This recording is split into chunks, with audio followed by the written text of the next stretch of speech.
SpellForce 3 is a hybrid genre game that features both a hero-focused RPG game and RTS gameplay that is about building a base and an army. That might sound complex to control, especially on a controller, so we thought about giving you a short introduction to the controls with the controller in SpellForce 3. Command your hero and entire armies with a mere push of a button. A good view of the battlefield is the most important part for any general. In SpellForce 3, you can control the camera's position by moving the left stick on your controller. To zoom in or out, simply move the right stick up or down. To rotate it, move it left or right. Take command over your army by hovering over a building or unit like this scout here. Press cross to select him and triangle to give your scout a movement command to the desired location. If you prefer it the other way around, you can swap the select and issue command buttons by opening the options menu and checking the corresponding option under controls.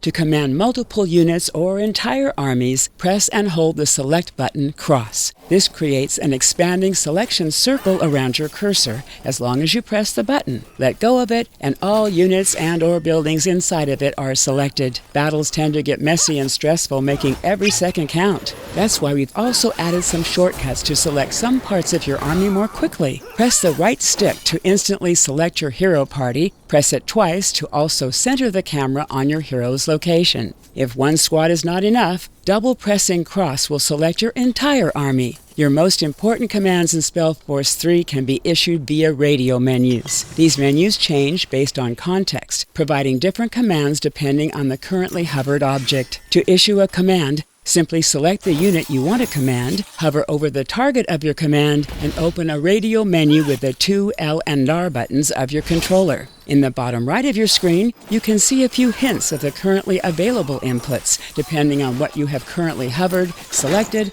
or which RADIAL menu you have open. Let's have a look at the construction of your war camps. To build a woodcutter, move your cursor next to a forest area and press and hold L2 and cycle through the available buildings with your left stick. Confirm your selection by pressing cross and place the building at a viable location around your cursor. Supplying an army can be tricky. You should also build a second woodcutter, a hunting cabin, and a stonecutter. Many buildings in SpellForce 3 need workers. Adjust the number of workers for each building by hovering over it and pressing directional button down to remove a worker or directional button up to add one. Some of those structures allow you to train units or research new technologies. Probably the most important of those buildings is the GODSTONE, which serves a variety of purposes. For now, let's focus on recruiting a hero. Hover over the GODSTONE, press and hold L1, and choose one of the 2 available heroes to support your army. Your hero helps you invade neutral or enemy territory. Select your hero and command them to conquer the nearest sector by hovering over its center and pressing the Issue Command button,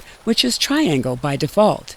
Congratulations, General! You have just conquered your first sector. Now you can hover over your flag, press and hold L1, and select to upgrade it to an outpost. New sectors are necessary to supply your growing army. Make sure to build another stonecutter and hunting cabin to ramp up your resource production. In your next sector, you can now build barracks to train the basic units of your faction. Hover over your barracks and press and hold L1 to recruit more units. Now it's time to spread your influence. Conquer sector after sector until your enemy's capital falls before you. You are ready, General.